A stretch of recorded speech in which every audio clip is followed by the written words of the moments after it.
Hey guys, Churchy here. So in this video I want to talk a little bit about Palworld. I've been playing a bunch of Palworld, like many other people.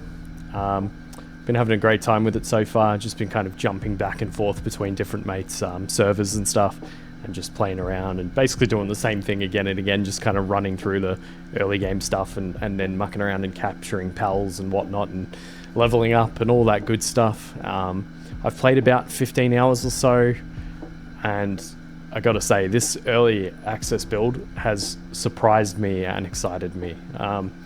Firstly, it's a surprise because part of me was expecting this game to be sort of a bit of a meme and a bit of kind of shovelware and just kind of... It's much better than I was expecting it to be, and it's a proper, legitimate game. And just given the concept of what it is, which is basically Pokemon with guns, that surprised me. They've actually made a really cool game.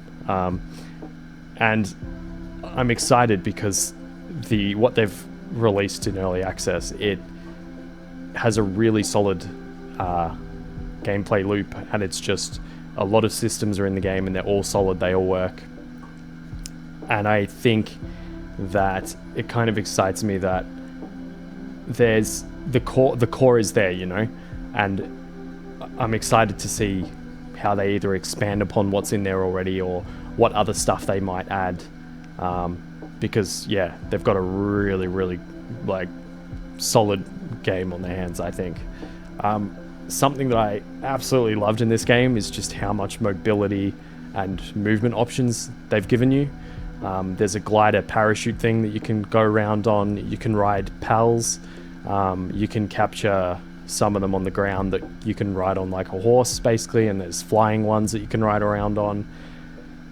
My favorite thing, this is a subtle thing, it's a fairly small thing, but it's just crazy how much better this makes the game world feel, which is the fact that you can climb on everything. You can climb up any random cliff you see, you can climb on your base stuff or just anything really. And it feels amazing. Like, more games should do this. It just feels so good. Instead of having to like hike around a massive section and go up and whatnot, you can just go droop and climb up. I freaking love it. It feels so good. I've also unlocked some blueprints for grappling hooks. They're pretty cool. You basically just, you know, shoot the grapple, it latches onto something, pulls you up to it, and this works really well in the combination of you being able to climb on everything, because you can like latch onto the side of a cliff and then just start climbing up it. So that's very cool. The ways that you can interact with your pals, that's also really cool, and that kind of surprised me a little bit too, because it's actually a bit more thought out and there's a bit more to it than I was expecting there would be. So yeah, you can unlock weapons for some of the pals, and you can unlock saddles for some of the pals, and the saddles is what lets you either like ride them around or fly them. Your pals, you can use them at your base to basically help build things, and they can gather materials, and you can build different buildings that can produce different materials that different types of pals can gather from. And you can of course use them in battle against other pals and whatnot, and you can feed them and you can pat them, and all of that is really solid and really fun. And another thing that surprised me is just how many there are. If you look at your pal deck, which is basically your like Pokedex, I think there's over 111, or there is 111 of them or something, different kinds at the moment. Yeah, and that surprised me. I was expecting a lot less than that.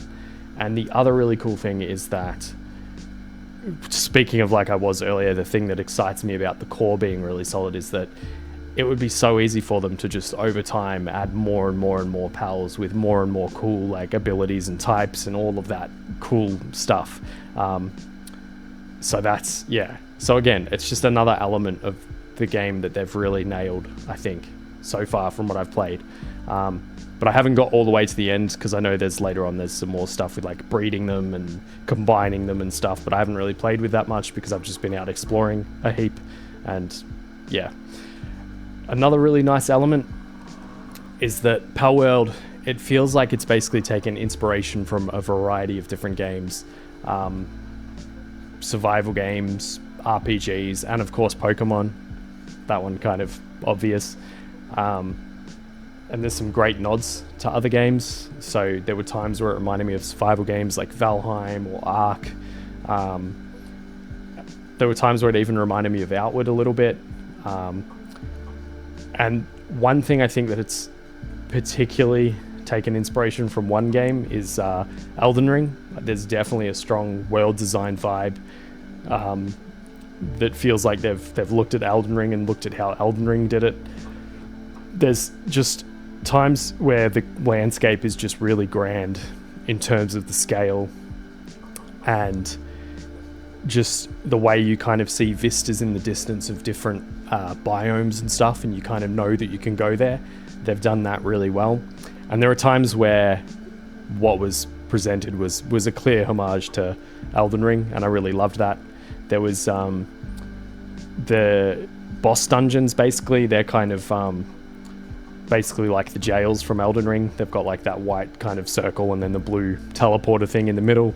And the other one was, there was one time where I found like the Desolate Church, which is very much kind of like the Rose Church or any of the other random churches from Elden Ring. And it's just, you can see the influence 100%, and it's a really nice nod to Elden Ring, and I love that.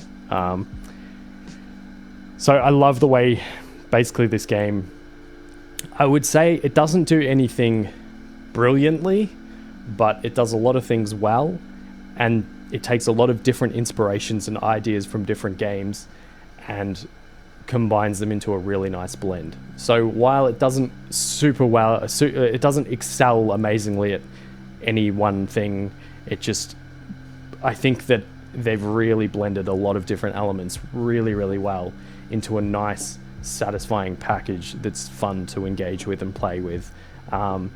And it has kind of like a nice casual overtone to it at the moment. I don't think there's PvP at the moment. I've just been playing co-op with mates anyway. And that has just been a really fun, casual kind of feeling. And just, it's been fun just like logging in and chatting with mates and roaming about, exploring and capturing pals, and maybe just every once in a while, teaming up and doing a dungeon or something, or going and fighting a boss or whatever it looks like. Yeah, and exploring and battling, that has basically been my main jam. I've really enjoyed just roaming about, capturing pals and traversing the environments and climbing over things and flying around and riding around, and just catching as many different pals as I can, got to catch them all. And basically I'd kind of do that for a while, and then I'd pop back to the base and maybe like craft some stuff, maybe hatch some eggs. You can unlock incubators and you can find eggs out in the world, and then you put the eggs in the incubators, and then after a certain amount of time they can be hatched. And there's different eggs, like different types of pals with different egg types, and different egg types prefer different kind of environments. Like some like to be near the fire, some like to be colder or warmer, blah blah blah. But yeah, so that whole element's pretty cool too. But basically I'd kind of come back, hatch some eggs, craft some stuff, whether it was more pal spheres, pokeballs basically, or like some new gear, like a new weapon or whatever. Might flick through my pal deck a little bit, see what I've captured, see what other ones I've seen that I haven't caught yet, and just kind of enjoy that whole element of the game too.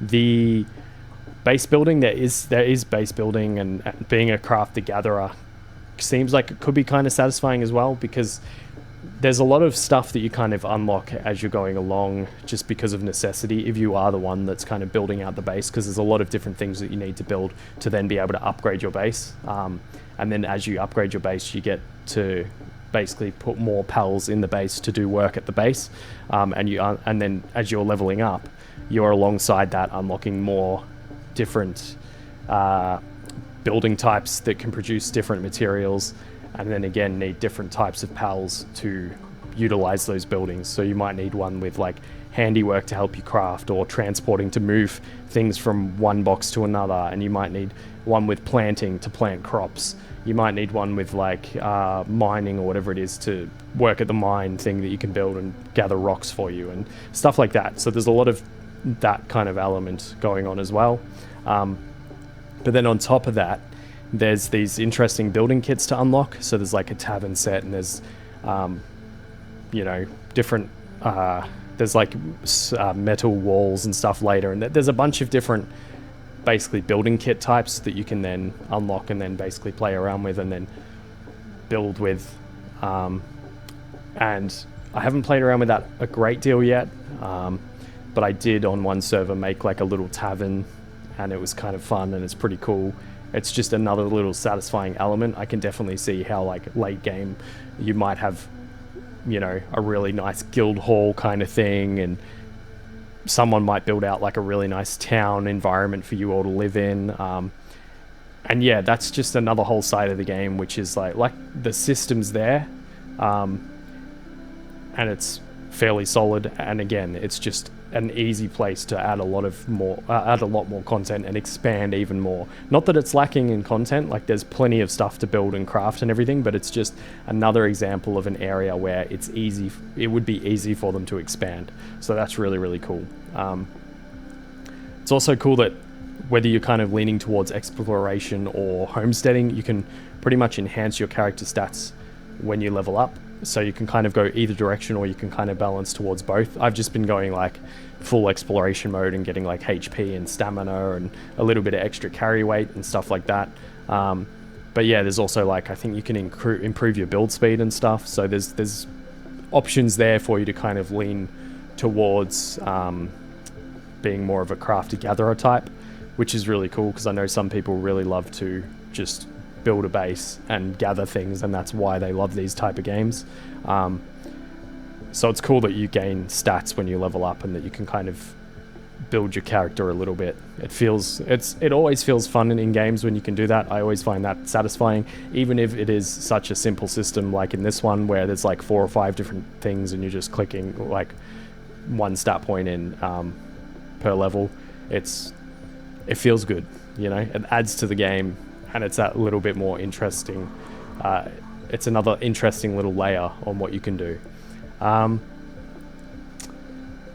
then yes, as you level up, you also get technology points, which you use to unlock more technologies, and all of that ties in with the base building and everything like I talked about. The one issue I did have was I played on the Game Pass version and the Steam version, and I did have some crashes on both. A lot more on the Game Pass version. I think that was linked to just being an earlier build. I think the Game Pass version is a couple of versions behind the Steam version. Not sure what was causing my crashes, but it was something to do with my frame rate, I think. But basically, for me, what fixed it in both cases, on Game Pass and on Steam, I locked my frame rate to 60 FPS. Once I put my frame rate to 60 FPS, I didn't have any more crashes. I think I had like maybe one more crash after that, which was like after hours and hours of playing. So yeah, basically, if you're having a random crash issue, try locking your frame rate to 60 and maybe it'll help you.